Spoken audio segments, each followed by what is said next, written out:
Last time on the Arias adventures, Manny's just like, why does his party just leave with no notes, no information, where you guys are going? We need to set up a system. I look around.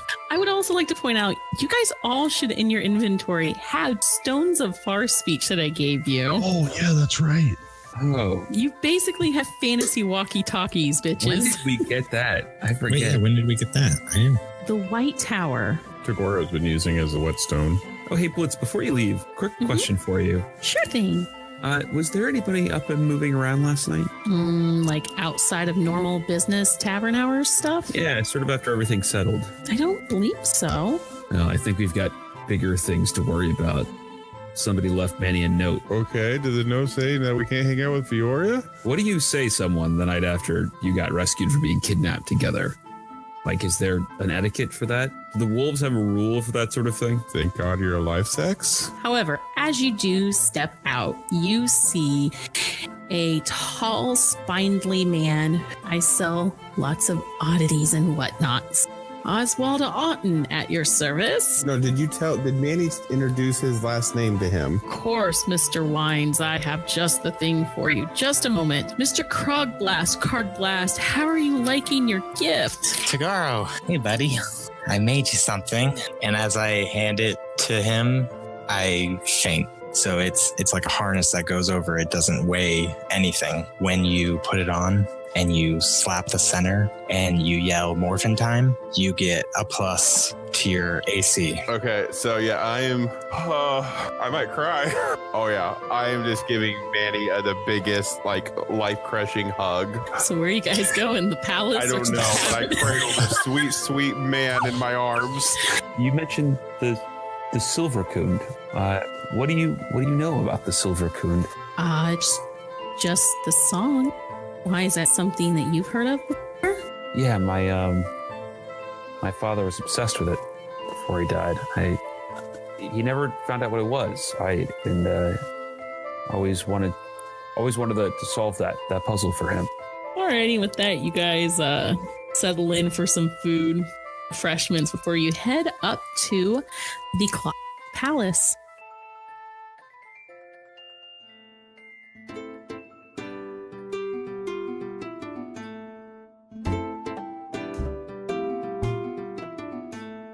Tagoro's just finishing up his food, and he spots Fiora coming out of the kitchen, and you see she's clearing away some plates and stuff at a table, and he watches her and that,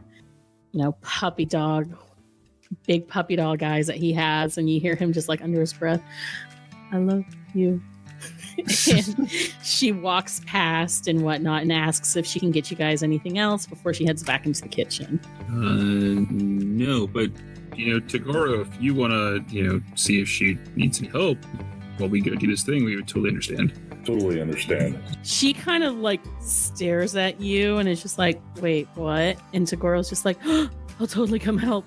And he quickly jumps up and almost knocks over his empty cup and everything and starts gathering up your guys' dishes. Even if you're not finished with it, he's picking up stuff and he's just like, oh, come help. I'm a helper. Wait, I wasn't finished with that. So Rode just looks at Fiora and whispers, tag, you're it. Wait. Oh, man.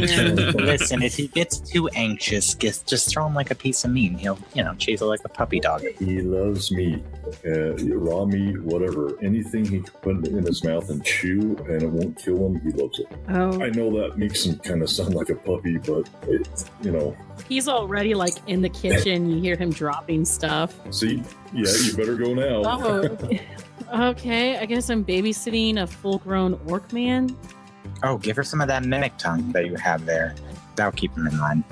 Okay, cool. This is gonna be something. Yeah. Hey, look, okay, I got an idea. So Tagoro he kind of fancies himself as like a master chef. He kind of wants to be one, I think. So I'm having sent over a whole bunch of iron horn ram fillets and steaks and meat So for about 25 pounds, maybe you could show him how to cook it. And cook it well. Okay. I mean, that at least will captivate him for some time. I mean, And he has a fancy for you. yeah, I think that's pretty obvious. Yeah, it's pretty obvious. Just, be nice to him. I'm not going to be mean to him. I'm not an asshole.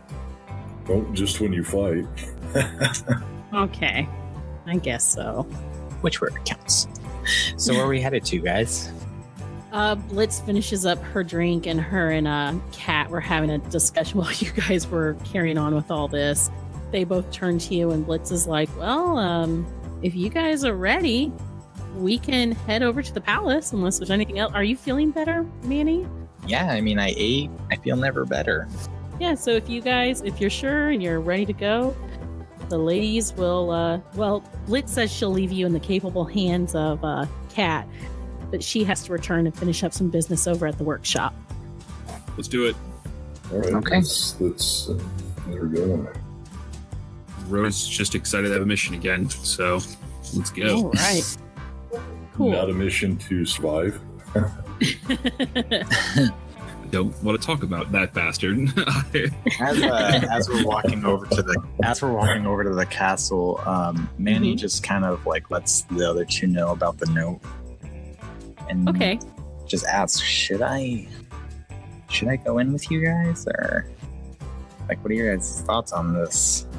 I think it's a really good idea that you come in with us. Might Yeah, shake something loose. absolutely. Yeah.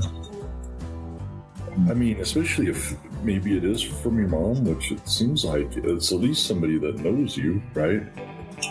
It's got the same Right, but tattoo it's on there. saying not to go to the castle. Yeah, well, yeah, but you're with us, and so I mean that is True. That is a little. Well, I was thinking I could like go invisible and keep close to y'all, keep an ear on. Sure, and if worst case, I mean, if we get the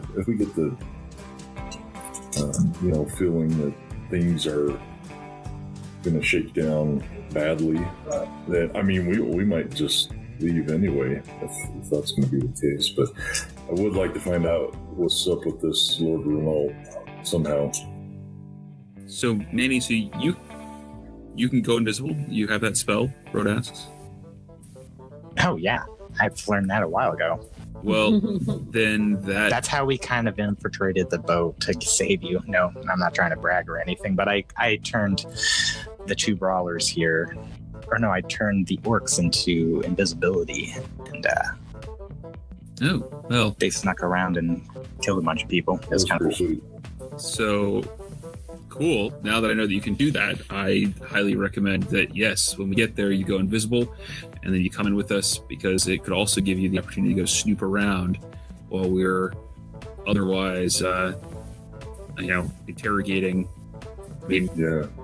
So Rhodes says interrogating, and he sort of stops and side eyes Kat, and he goes, I mean, having a polite, pleasant conversation with.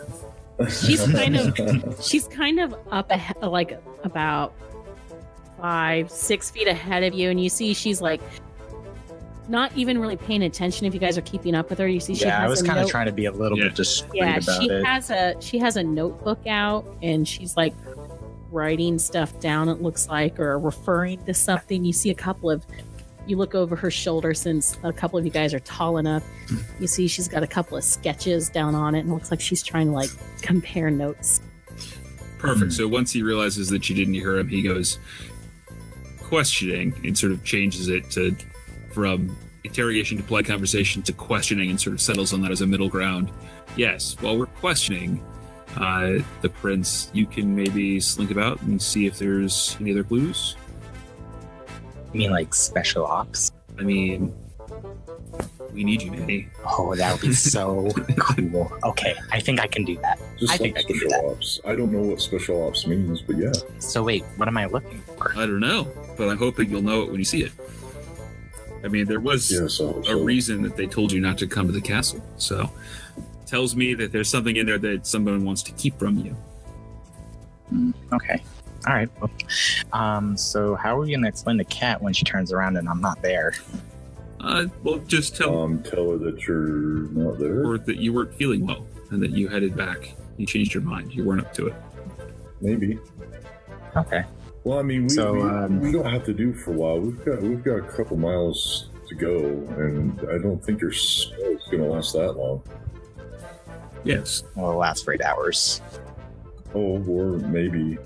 I mean, we kind of saunter, so. All right. Well, that sounds like a plan. Yeah, I have a thought too. Hey, Kat. She looks up from her stuff, turns around and stops abruptly. Yeah, what's up? Just wondering. So, how do the palace royal people, lords, and whatnot, how do they take to, Nikojin? I know Road isn't one, but for all intents and purposes, he's kind of a Nikojin. Well, That's racist. Wait, what? I said that's racist. Man, you guys, you're always trying to make me racist all the time. You racist? Wait, Holy what? cow. Here I am. Tabaxi is not a Nikojin. We are not the same. I know that. Nobody else cares. Rhodes They don't crosses know his what- arms and they don't know pouts a what little. They don't know what you are. He's a... Oh, gosh. I'm trying to look after you, Road. I just want to make sure you're safe. Harumph. Well, I mean, for one, he's taller than Nico, Sure. Jin. Thank you. So, I think. And he doesn't have any human traits No, at all. he doesn't look very human-y at all. He looks more like, I'm not going to say. Cuddly. Yes, cuddly. Yeah. So Rhodes mutters under his breath, hopefully that no one can hear, and he goes, "Yeah, you hairless abominations." Jesus. He really has a soft spot for that. he's in full "fuck you" cat mode. So His ears are slightly they are. moved His back, tail is just swishing, very. Aw. twitching. So Kat is just like, well, we actually, my cousin and I, had a law recently pushed to be passed to have Nikojin complete, well, actually slavery in general, completely abolished here in the kingdom. So, I mean, Wow. there are Nice. those. Yeah, That's fantastic. I think It's so. Very forward thinking. well, I mean, my cousin and I both believe that, we need to set a good example for the other gnome kingdoms. I wish more would take after your example. Yeah, I do She too. blushes a little bit. Well, I mean, I helped a little bit, but my cousin is more of the, he was able to get a lot more of the other noble houses on board with agreeing to it. But I helped with actually, the writing of the law. Right. Wow. Okay. Impressive. Thanks. So, I mean, you'll find a few who are a bit still trying to, who aren't happy with the recent changes in the direction we're trying to put our kingdom. But I mean, for the most part, my family, we're pretty, we're pretty okay with Nikojin. Okay, so us going up there with Road shouldn't pose any real problems. No more than what you've already encountered here in town and where you've traveled. And people are going to be curious. Yeah, well, it's just as curious as he is. But for the most part, Rhodes will be, welcomed like any other guest, especially since y'all are with me. Okay, good. I just wanted to make sure that we weren't going to complicate anything with, our current party. Shouldn't be a problem. I mean, not that I care, what they think about it. I just didn't want to make it more difficult for us if we didn't have to. Rhodes sort of Nah. sticks his chin up and goes, "Well, I'm very glad that I'm not going to complicate your life, Roche." My name's Lil Carol, so I don't know who this roast douchebag is. Damn that it, you're talking about. Damn. We need to get something going here. Every time we mess up on names, we need to do something to catch it. So Yeah, right, or something. Make our way. Manny's gonna try to sneak off of the group Mm-hmm. and try to cast invisibility without Cat or anybody noticing around. I mean, as soon as you're all like done talking to her and you're ready to resume, she pulls her notebook out again and kind of resumes. Like, she's pretty familiar with it. Pretty much think like Belle from Beauty and the Beast, like she's got her path memorized. Gotcha. Right. So she's got her head in the book. Yes. Well, it's very just much. I gotta kind of do hand motions and talk and do a bunch of other things. So I don't know if it'll cause a. Yeah, nobody notices you, and Cat isn't paying attention. All right. So I turn invisible and I keep close to Road, and I just kind of hold on to his armor, part of his armor, to make sure that I don't lose him and he can kind of feel me tugging on him. I was gonna say, Rhodey, you feel a slight hand onto not your tail, but the end of your shirt. thank you. See, Manny respects and appreciates me. For who I am. Yeah, no, I would never touch his tail. Oh my god, that would be. Jeez. Listen, that's like touching Goku's tail. You know what I'm saying? You just don't want to do it. I love you, Rich. You're great. Don't worry. I play a fellow Tabaxi. I understand.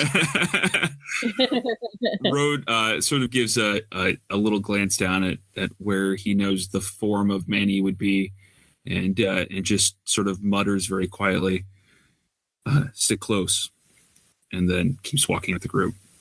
As you get closer to the clockwork square and palace, the roads start kind of getting a little bit wider, a bit nicer, more formal and cleaned up looking, less shops, more like residential houses and little open squares with fountains and whatnot. You step out of this main road and find yourself in front of a very large fortified or walled palisade. You see banners and tapestries hanging off, with the sigil of the crown here. You see it is a gear head sitting behind a large copper throne and whatnot, with a crown on its seat. And you see a lot more appropriately dressed people and whatnot in this area. You guys feel a little bit out of place in your travel clothes, but again, Kat also looks like she doesn't belong here as well in her workshop clothes and whatnot. But people recognize her as they pass, and they kind of try to wave her down and smile or address her as Princess Mecha Blast, and she only will either occasionally raise a hand, gesturing in a wave, or completely missing people talking to her as she's approaching the gates. Hey, before we get up to the gates, I want to. Lucaris wants to have a little conversation with Rode. I mean, if he lets me. We'll give it a shot. Hey, Rode. So, I didn't mean anything bad by what I was saying earlier. I know you've been through a lot, and it was pretty trying, and we were pretty worried for you. And, I didn't want you to have to go through any more, petty garbage while we're up here. I mean, we're talking with nobles, royals. They can be a little snooty, especially if any of the high elves are up here. Man, I know there's some on the council. Manny and I talked to a few of them. They're supposed to be up here meeting on the council. today or tomorrow or something. So, I just didn't want you to have to be any more uncomfortable than you tend to be anyway. I was trying to look out for you. All right. So Rhodes sort of stares at you pretty neutrally until a couple seconds after you finish, and then sort of nods his head and goes, "All right, you're forgiven." And gives you a little smile and goes, "Well, let's get on with it then." And then you guys just hear Manny snicker. Oh, Manny, that was easy. All right, as you guys approach, you see some guards flanking the entrance leading into the palace. These giant grand wooden doors, and these two gnome soldiers in armor and whatnot. They both stand at attention when they see Cat and whatnot, and one of them kind of just strokes. Shyly is just like, "Hey, Princess Ecoplas. You got some friends with you today?" And they look up at the two of you, and she's just like, "Oh yeah, they're with me, so you don't have to check them." And she's just like, "Come on." And the guys again salute as she leads you up these large stone steps that are whitewashed. Looks to be made out of marble or something of some sort. Yeah, you guys head into the grand hall. And you see more tapestries, more people. You see lots of gnomes and dwarves and halflings. You see servants coming and going. You see a few human and a couple of elves. And you see the aptly named Gearhead Throne. It appears to be made out of copper or brass, polished and shining, and upon it you see a young gnome man sitting there with well-dressed attire and whatnot. He's not ostentatiously dressed, but he definitely has the look of somebody who is adequately learning how to run a court on his own. You see he's flanked by some older advisors and whatnot. Next to him, kind of slightly off to the side, you see another gnome who appears to be around the same age as well. He has darker hair and whatnot compared to Cat and him. He seems to kind of be sulking, he's more enjoying a wine glass of some sort, talking to an older woman with similar dark, sharp features. And Cat walks straight up to the throne. She doesn't bow or anything. She greets her cousin and whatnot. You see they kind of have a low conversation as she says something to him and then looks at you guys and gestures to y'all. And then in a louder voice with a little bit more formality, she says, "Prince Thendis, I would like to introduce you to some adventurers that I have met who are here to beseech you in aiding them in some information. This is Lacaros, the human, and Road That Winds, a traveler from one of the far-off lands, actually. He's not from here in Arias, but I have already welcomed him here on behalf of the royal family." And she gestures for you two to approach. She kind of raises an eyebrow quizzically looking for Manny, but she doesn't say anything. Yeah, I just give her a little smile and then I bow to, what's his name?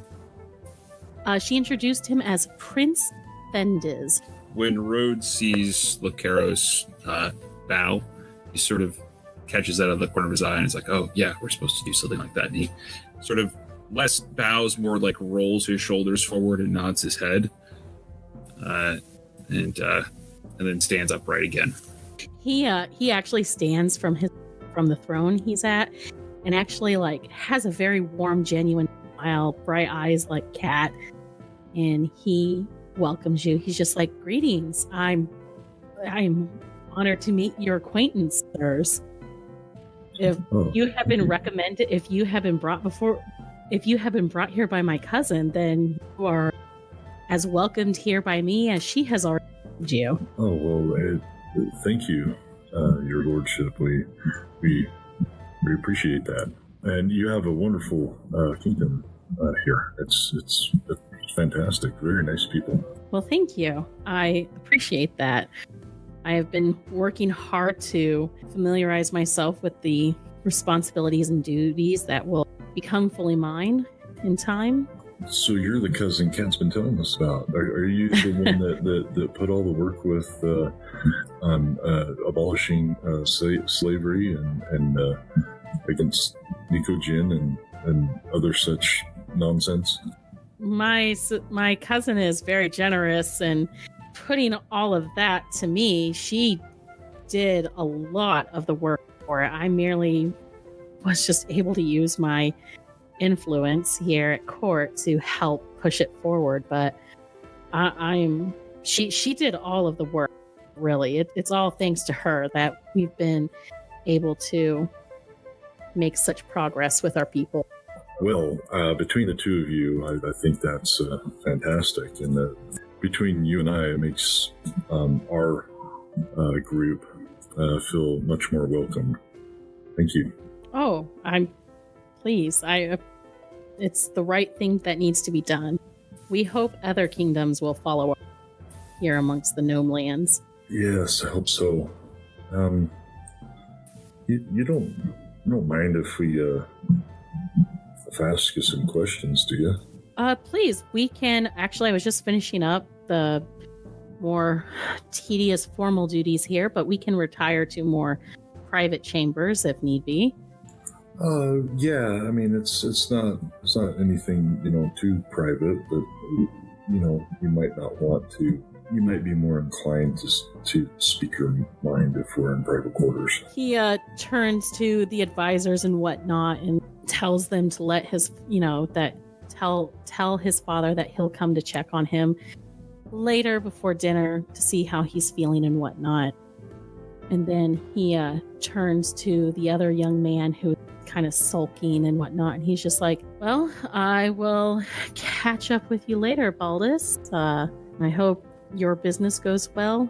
The young man just kind of like nods and whatnot, kind of eyeing you guys suspiciously. And you see he also kind of like gives not a friendly look to Kat, kind of a, I don't know, just a douche look. Thendis is just like, don't mind him. He just has a shining personality. It just comes naturally to him. But please, if you'll follow me and Kat, unless you're heading off to your little workshop here, he asks her, and she's just like, I mean, I can tag along if you guys need me to, but if you're good, then yeah, I'd love to go finish up some work in my workshop. I think we're good. Yeah. Thank you for... I mean, I'll still be here at the palace. I'm just going to my own. I have a second workshop here at the palace that I do some more late night projects on. But yeah, if you're good, I'll meet up with y'all later. So Kat dashes off, gives you guys one more smile before she leaves. So Manny, are you going to follow along, or what would you like to do? Yeah, I think now would be the perfect time that I'm going to let go of Road and I'm going to follow Kat. Okay. Not too close, but I'll follow the way she's going. We'll be right back after the episode, after a quick word from one of our other fellow podcast friends. The Dice Girls may not know what we're doing, but we're sure having a lot of fun doing it. Do my bagpipes have, attack damage? If I take out my bow, could I miss and hit triggers? If you roll bad enough. Have we been able to see the whole time? You have dark vision! Surprise! What ho, ugly creature? Don't mind him. Everyone's dying around me, but I can't hit anything! Are you guys gonna be okay? Honestly, I think the answer to that is always no. Who are you? We're just some riffraff. Not anything particularly special. We are the Dice Girls. Find us wherever you get your podcasts. I rolled a 4, we're gonna die.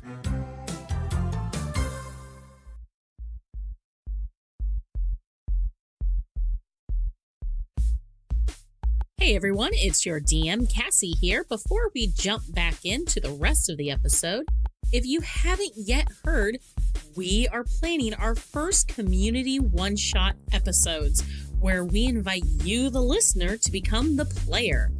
Farwind DM Rob Kerr and I are each running a special one-shot set within our worlds of Farwind and Arias for you to play in. All you need to do to have a chance in playing is to email us a 1 to 2 minute audio introducing you and sharing your character idea. You have until January 31st to get those submissions into our email at partyadvantagepodcast@gmail.com. We can't wait to hear all the creative, exciting, and colorful characters you have to play. Again, you can email your submissions to partyadvantagepodcast@gmail.com. As always, if you've been enjoying this episode of Party Advantage, please take the time to review us on your podcast platform of choice. Reviews really do help us spread the word and grow the show so that we can keep bringing you even more exciting content. And whenever you find yourself wanting to know more about Arias and Farwind, please make sure to check out our website at partyadvantagepodcast.com. You'll find it full of character backstories, lore, maps, and much, much more. As always, thank you so much for listening, and now, back to the show.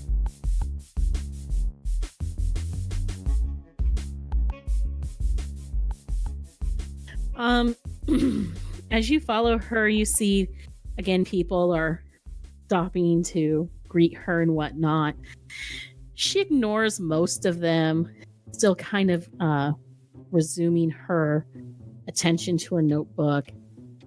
And then you see a young Nikojin woman step out from one of the side doors, and she's just like, "Cat, how's everything going today?" And Cat actually comes out of it and sees this woman and smiles brightly at her and is just like, "Oh, hi, Rin. How are you?" And the two women begin discussing. The woman, Rin, has like jet black hair and dark lavender eyes, and you see her tail is a bit more fluffy and her ears are a little bit more fuzzy and whatnot. Okay. And so not like fox-like, but more like poodle. More like a Persian cat, you know? Persian. Okay. Like a more like a long-haired cat with fuzzier ears and a fluffy tail. All right. I'm going to press forward past them. Okay. As you pass by, you hear Cat ask, they kind of like lean into each other like girls, you know, giggling and whatnot. And you hear Cat lean in and it's just like, "So how was your night with Fentis? Did he ask you anything yet?" And the woman Rin starts kind of like giggling shyly, and they both duck into the room that Rin came out and begin talking as they shut the door. Do you head off on your own, or do you follow the women? And I'm gonna go off on my own. Okay. So you start. I'm just gonna keep going. Yeah, straight. I was gonna say, is there anything specific you're keeping an eye out for? Oh, my mom, for one. If I see her, I want to beeline it. I'm gonna try to look. I don't know. I'm just gonna go to see if any rooms interest me. Possible libraries or notes where notes are taken, or plan of actions for any like of the castle intel. Okay. So you're looking for, let's see, library, study, office of some sort. Yeah, just anything. Maybe a couple rooms if I sense anything magical.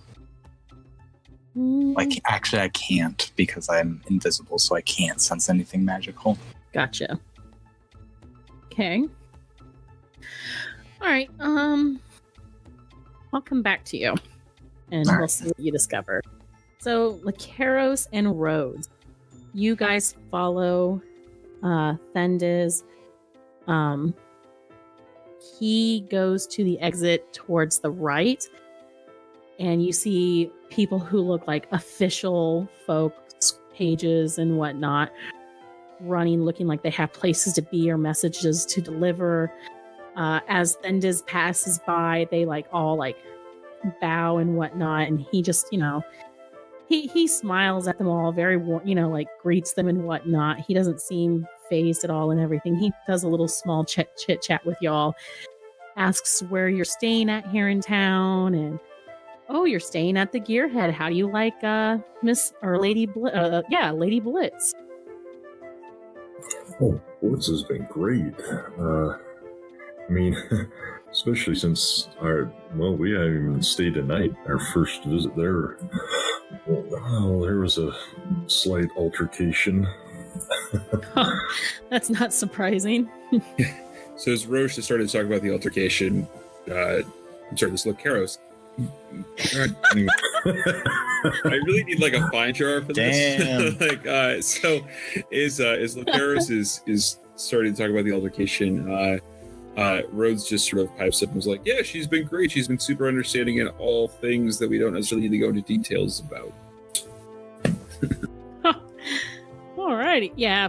Miss Blitz she is a very colorful person. She just, her visits here to the court are always fun because she knows how to upset things with the more high and mighty folk here.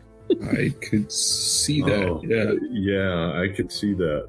She gets along with us, so yeah, I can see that. We're mild boat rockers, I guess is the term. I like that. That's fitting. Don't talk to me about boats.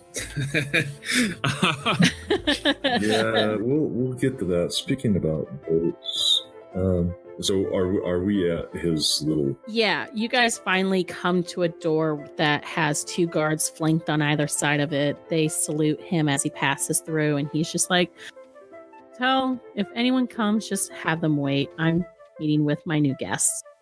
So he leads you guys in this very large, comfortable study. It looks cozy and whatnot. There's a sitting area with some comfortable like chairs and whatnot. He goes to pick up a bell and he's just like, can I get you guys anything, drinks or refreshment? Yeah, sure. You have any of that the honey mead that Blitz has? I know just the one you're talking about. Hang on just a second. He rings the bell, and a few minutes later a dwarven page comes in and he asks to bring the honey mead. And after a few, and whatnot, he invites you guys to sit down, and a few minutes later the drinks are brought and he serves you himself, and then he gets himself comfortable on his chair and is just like, so, gentlemen, what can I do for you? Well, I had a few questions, and I guess before we start, I upfront apologize if I offend you or say something wrong. I don't mean to. It's not every day I speak to nobles, so I'm not very diplomatic. Don't worry about it here. Here, you guys can just call me Then, and we'll call it good. So please, be at ease. Okay. All right, then. Thank you. Thank you very much. Mm-hmm.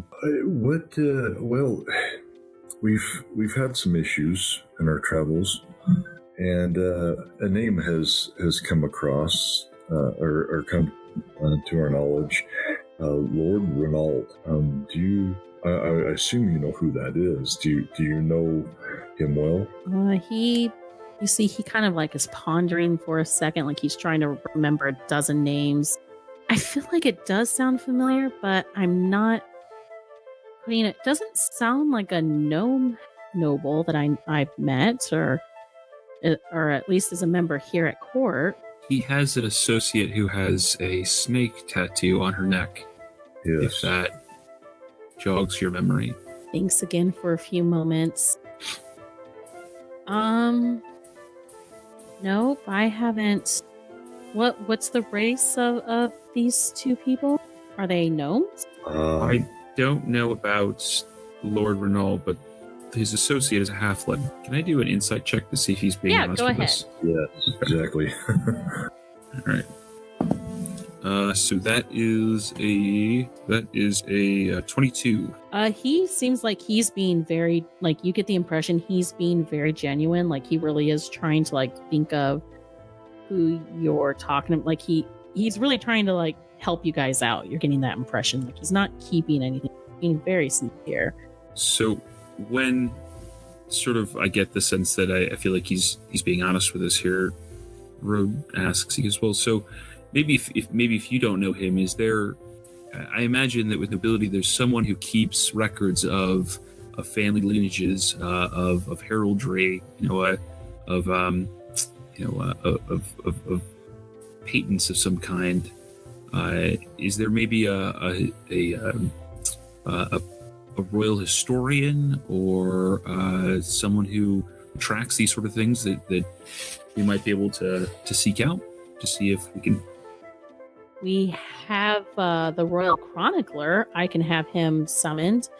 However, like I said, the Renault name is not, at least in this kingdom, not a known name that I recognize, unless it's a person from outside of this kingdom. I can still have the chronicler bring his heraldry tome, and we can confer. If you don't mind, it's very possible that Lord Renault is not a citizen of this kingdom, but maybe a nearby one, some with business interests here. Okay. I'll have a few of the secretaries bring some records from the past, I don't know, maybe at least within the past year of visitors who've come to the palace and has met with either myself or my father. Could you do the last, let's say 3 years? Last 3 years? Yeah. Yeah, I suppose. That's going to take a little bit more time, but I'd be happy to. Well, it's a long story, but we were kind of out of the picture for 3 years. So a lot of things happen that we don't know, and we're trying to piece a few things together. I have to ask, just, for if this is anything that could be hazardous to the kingdom and the city itself, is this Lord Renault someone of ill repute, or? Yes. To be honest, we don't know much about him other than we had a run-in with a slaver and a pirate by the name of Carver Blackwood, and he seemed to be working with this Lord Renault character, as though maybe Lord Renault is the true evil here, as opposed to Carver, who is just an underling. We seek to root this out and to come to the bottom of it. But to be honest, we know very, very little about this character. If it is a he or a she or simply a pseudonym, or if it's a mask that someone else hides behind. We just don't know. Well, that part is true. But if he truly is mixed up in the last day or day and a half of intrigues, then he is definitely someone you do not want in your kingdom. Very well. Let me summon the secretaries and the chronicler. And he looks completely concerned and whatnot. Brows furrowed and whatnot. And he goes over and opens the door and gestures to one of the guards to, summon the appropriate folk and whatnot. And the other one, tell Father I may be a little bit later getting to check on him and what. He shuts the door and comes back over and takes another drink of his wine. If I can just ask, what does this have to do with the boat? Like, I guess I'm just trying to understand the full picture, and you guys aren't involved in anything illegal or unsavory, are you? No, not directly. So, I mean, Rode can tell you his end for sure. From my end, Our friend here, Road, and a new associate of ours who's a Nikojin were both kidnapped by slavers.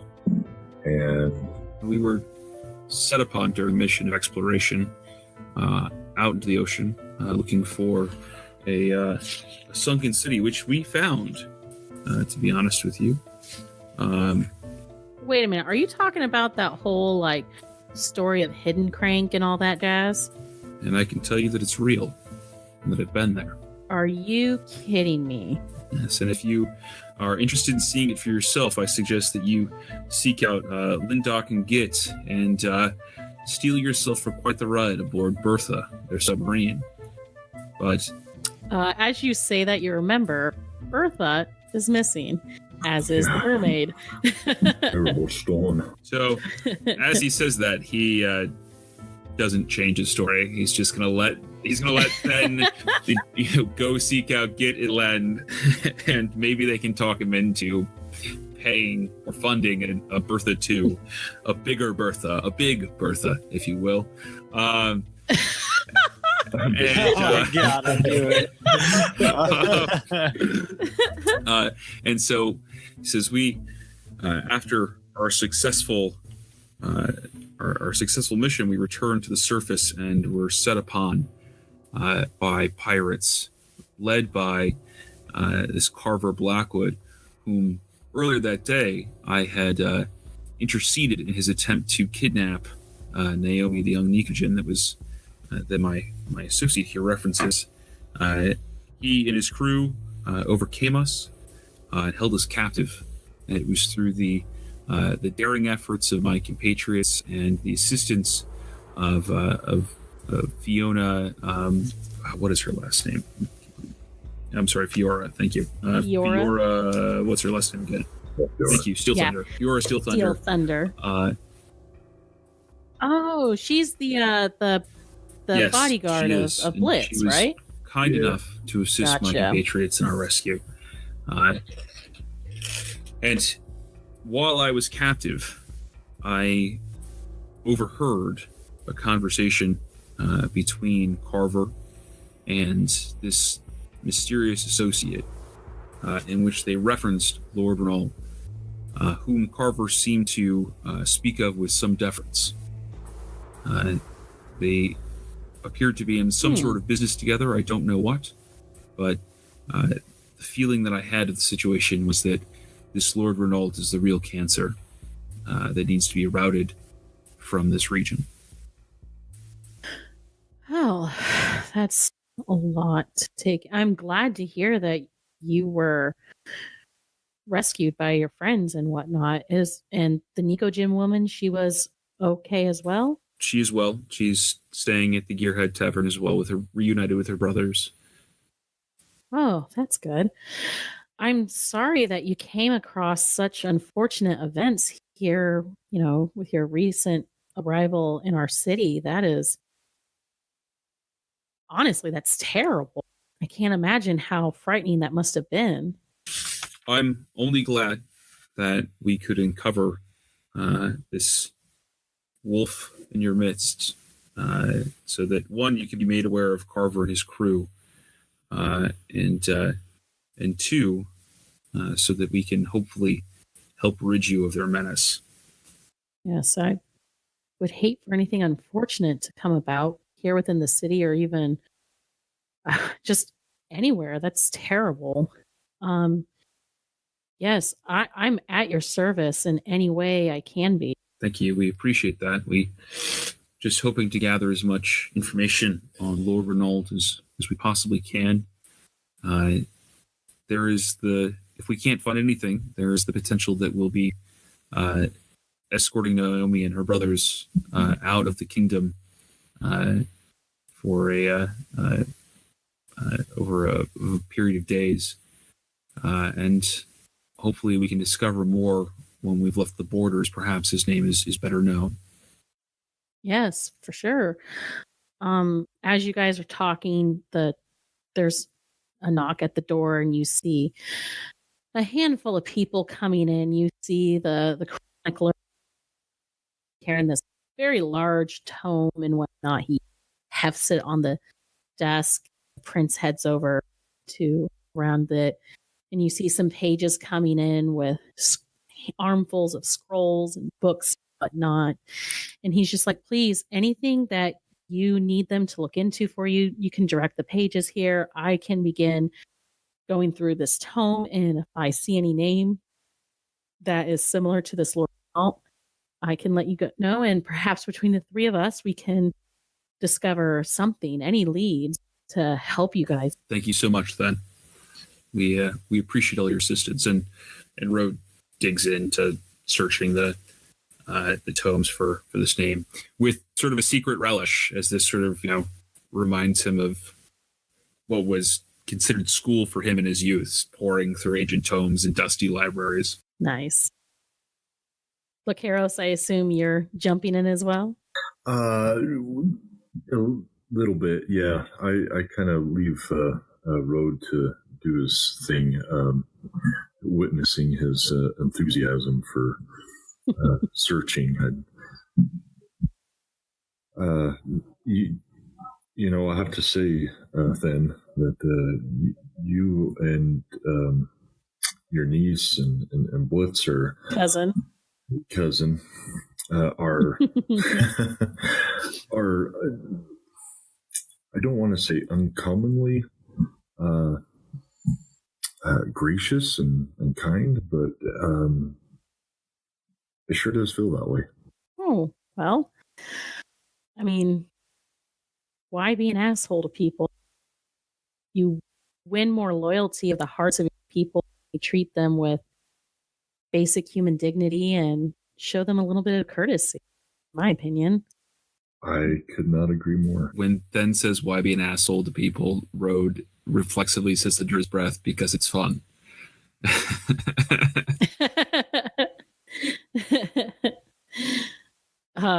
Then is just like, I suppose, but when you're a ruler and people look up to you, you don't win as much loyalty. But agreed. Yeah. Rode shrugs and just goes, teach his own. He goes right back to searching through the tomes. Very true. Rhodes had a rough go. I would imagine after that unfortunate encounter he had here in town. But yeah, no, a lot of it is thanks to the rearing from my mother, my father is a very progressive man. A little slow to the take at first, but he's caught on. And actually to Blitz herself, she's been a very close associate of the royal family since her arrival 60 years ago here in Fitzpart. And we're all the better for here. Oh, I would agree. So she is a very, very adventurous lady. You should have her tell you her story whenever you get a chance. She's had quite the adventurous past before she settled here in Fitzpart. She actually is originally from Slateport, if she hasn't already told you that. Yes. Well, I would not be surprised. We do know of some friends in Slateport of hers. Oh. That's actually how we ended up here. Good to know she still has contacts from her hometown or her home kingdom. At this point, Rhodes sort of perks up and he goes, so what's the story between her and Den in Slateport? Den. I don't know. Is that an old friend? I've heard her talk about him every once. She only mentions him when she's telling her her adventurous tale. As a gentleman, I believe, that she grew up with back in her land. Still keeps in some contact with. I don't know how closely their friendship goes. I would imagine it must be a pretty good one since they've known each other for so long. It seems to be pretty good. They're definitely in competition with each other. That sounds like Blitz. She likes a good friendly competition with folks. Well, she's definitely winning. I wouldn't be surprised. He's a great guy, but she's definitely winning. That sounds like her. So, as you guys go into your investigating, let's jump back over to Manny. Manny, I want you to roll me an investigation check as you're searching around, looking for something. All right. That would be a 15. Okay, so after you're sneaking about, you kind of realize that in your search, you've also gotten lost. So now you're wandering invisible. Shit. And you find a door that is unguarded. It looks fairly heavy and wooden and whatnot. And you do see a sign up across it that says, no admittance beyond this point except by, necessary personnel. All right. I'm going to kind of like left and right to see if anything's around. Anything? You don't see anyone around this hall. In fact, you haven't seen anyone besides like the occasional servant in the past 10 minutes. All right. Well, I'm going to open the door silently. Maybe stealth it open. Go ahead and make a stealth check or sleight of hand. 13 either way. Okay. Gives a quiet creak, but nothing super loud or echoey. You're able to push it open and you find a very large room with high vaulted ceilings. And it looks like it has been modified to be a workroom for someone. The smell of oils and whatnot permeate the air. Crates of metals and bags of tools kind of littered about the place. And you see a very large object in the center of the room with a big brown heavy tarp. And also a slight powdery smell is also here in the room. All right, I'm going to walk up to the crate that with a tarp over it, and I'm going to take a look at that. Okay. You peek under it, and the smell of blast powder or something is really heavy as you lift it, and you see that it's not a crate underneath this tarp, but something cylindrical and metal and very large. And inside is black powder. You're guessing since the smell is really, really heavy under. All right, I do a general scan of the area. Anything else pique my interest? You see a crafting table across the room, papers kind of scattered about it. You see quills kind of half still with dried ink on them. Anything on the papers, or just a mess? You see sketches and whatnot on some of the papers as you're scanning everything. You basically see a sketch of what looks like a tugboat or boat size craft, but instead of sails on the top, it looks like a large balloon type object on top of this boat. Weird. You see question marks in the margin is this a good idea? Will this work? Fuel sources. And you see some other things scribbled out here or X'd out. And then on another paper, you see a large, what looks like a modified battle cannon that you've seen from some larger human kingdoms they use from time to time. This one appears to be much larger. And so blueprints. Yeah, these are all sketches and blueprints for some of her inventions. And the sketch that you're currently looking at seems to fit the description of the thing that you're kind of seeing under the tarp. But without completely pulling the tarp away, you can't confirm that. But basically what you're seeing is a rough outline for a rocket. Oh, shit. Okay. Well, I'll just kind of keep a mental note of that, and nothing else in the room catches my eye. I'm going to leave. As you go to head towards the door, you hear someone just outside of it approaching and whatnot, and you hear Kat's voice. She's just pretty sure I closed this all the way, but she's right at the door, and she pushes it open, and you see her coming in by herself.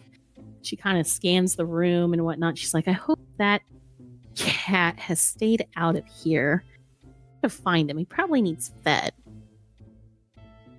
And she starts heading up towards the bench where you're currently at. So what do you do? Well, I'm invisible, so I just kind of like go around in a big circle and avoid. Make a stealth check as you're trying to avoid her. 21. Okay, yeah, you dodge tripping over any of the littered about tools and supplies, and you are able to slip in between the door as it's ajar, as you see Kat starts putting her glasses back on as she starts leaning over her papers that you were just looking at, and you head out. What would you like to do now? Just continue your search or try to find your way back to where you might come across your friends? I'm lost, so I'm gonna keep going. I'm gonna keep searching a little bit more. I'm gonna go further into the castle, maybe try to go upstairs if there is upstairs. Yeah, after a little bit more of aimless wandering, you do find a large staircase that descends up, and it's thickly carpeted. All right, I'm gonna start walking up. All right, you walk up for a bit, and it is not as super busy as some of the hallways when you first started, but it's not super empty either. You find people every so often coming and going. These look to be more like housekeeping staff and servants here and there. A couple of guards placed at some point. But you do find 3 sets of doors to the left wall, or to the left wall that you're walking past. All right, and there's people around, or at one door you see a guard who's kind of like half paying attention at his duty. You see at the middle door a servant coming out with like a basket of linens and whatnot, passing by you, and then the third door appears to be completely unguarded and occupied. All right, I'm gonna try to go to the one that's guarded. Okay. And I'm gonna try to like sneak past him while he's not paying attention if I could. Okay, go ahead and make a stealth check. 17. Yeah, he's checking out the woman who just is passing by with the basket of linens. Slinking there. And Lacaros and Rhodes. Rhodes, go ahead and make an investigation check through your searches. Okie dokie. So let's see here. Ooh, that's not bad either. That is a 21. After a short time, you find a secretarial note from about 4 weeks ago that was written, and it just briefly states that the king's son, Lord Baldus Flintspark, had a private meeting with a dignitary halfling. Baldus Fitzpark, you said? Flint Spark is, yeah. Does the halfling woman have a name in the... She gave her name as Lady Zima Serpentine. All right. And it said that a secretary was not required. Okay. And that was about, 4 weeks. Yeah. You said it was 4 weeks ago? Yeah. I share that note with Lacaros. And I ask Then if he knows of this Lady Zima Serpentine. He looks at this and he's like, see, it looks like Baldus is the one who arranged a meeting with her. Could have just, I don't personally know of this person. It could be, oh, you know what? It could be one of his less than reputable guests that he likes to sneak into the palace from time to time. if you know what I'm saying. Oh, I completely understand. So, Are you saying my mom's a whore? You're not here, Manny. yep, you were not here for that comment, and And that's exactly what he's saying. so Damn. So Brood asks, so this Balder Flintspark, is he your brother then? He's my half brother.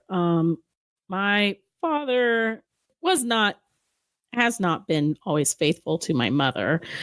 Unfortunately, that is a flaw that I don't hope to follow suit in. Of course not.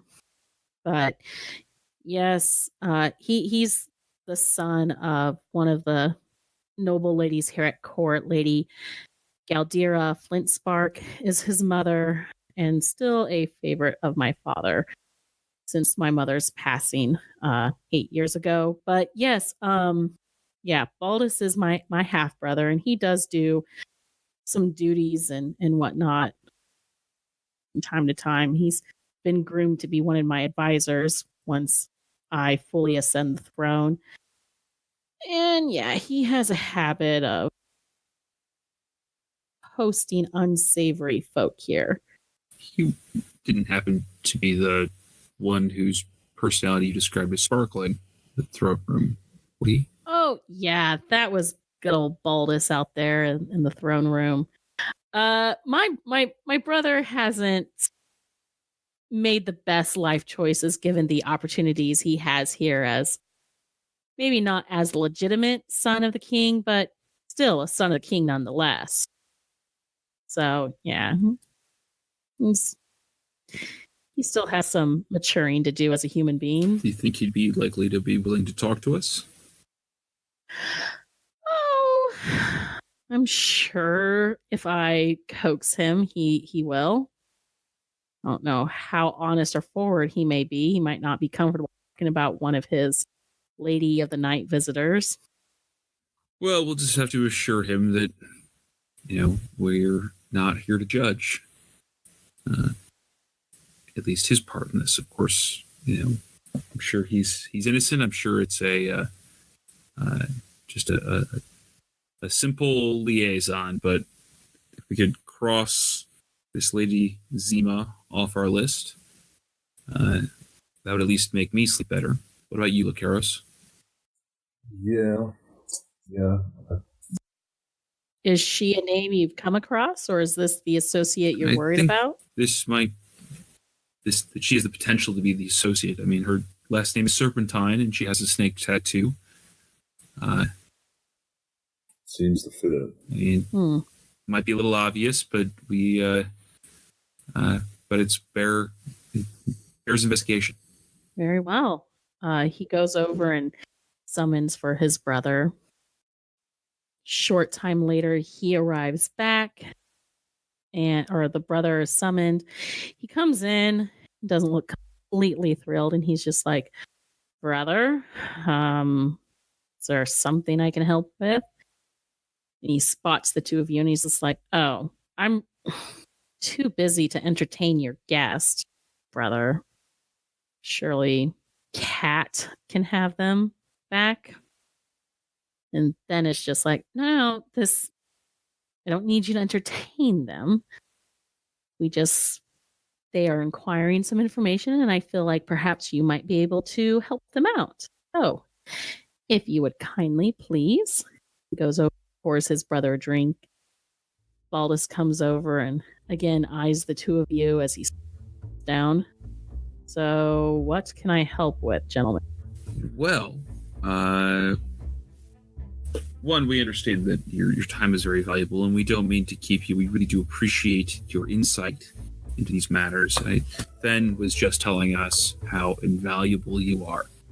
And that, oh, really? Well, at least in matters of advisement of here and what we're looking for. There's someone that we're searching for, and he's mentioned that you talk to a great number of people, and that you might know whom we seek. Okay. And we're looking for a halfling woman with a snake tattoo on her neck. Have you met with anyone recently, or seen anyone recently around the castle or palace that might fit that description?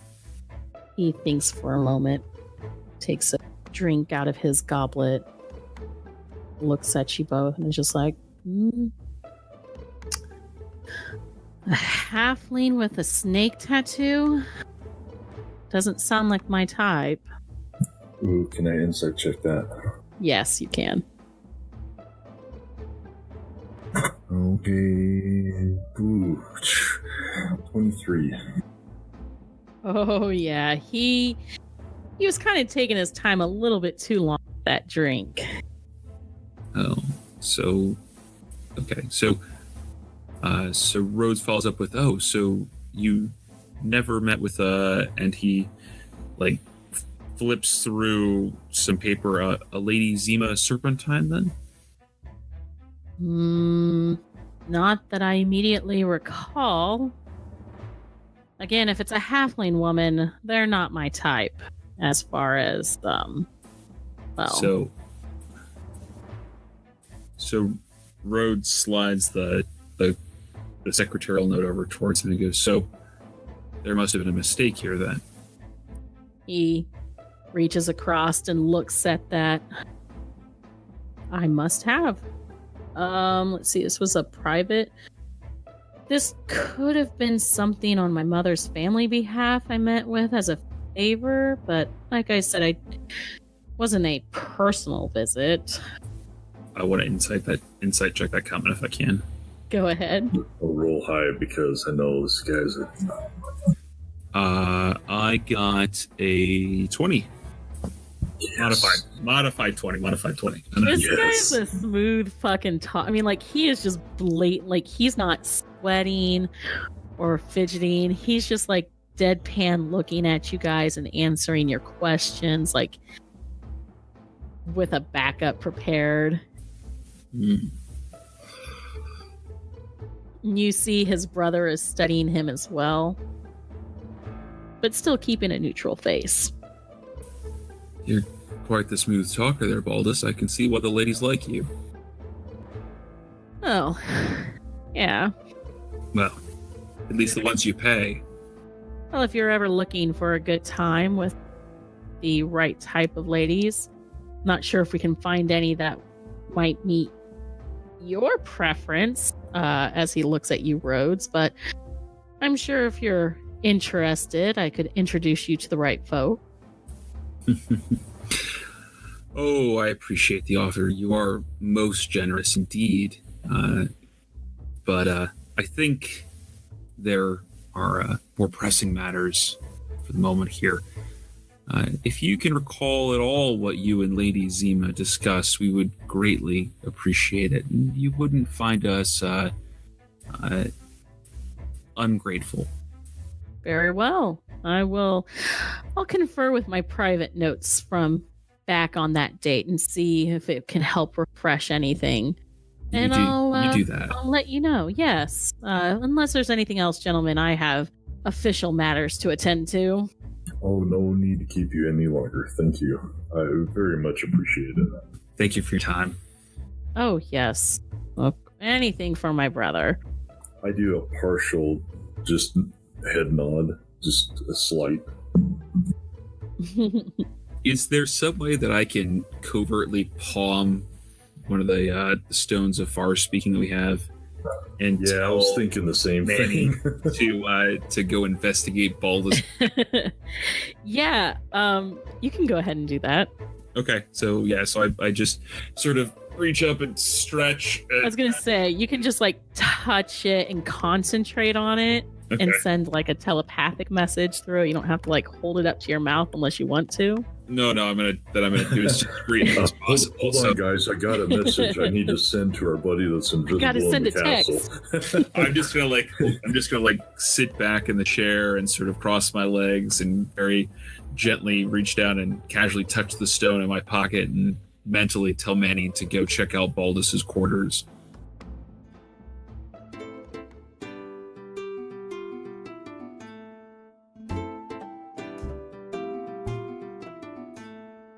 Thanks for joining us for the Arias adventures here on Party Advantage. Come join our community over on our Discord channel and hang out with the cast and fellow fans of the show by following the link in the episode description. You can also find us on Twitter and Facebook using @PartyAdvantage to check out fun posts, polls, and special announcements. Lastly, don't forget to hit that subscribe button so you stay current with all of our episodes on iTunes, Google Play, Spotify, Stitcher, or wherever you listen to podcasts. Come back next week for the Farwind Saga run by fellow DM Rob Kerr. Will the party find an advantage on their next encounter? Only one way to find out. See you then.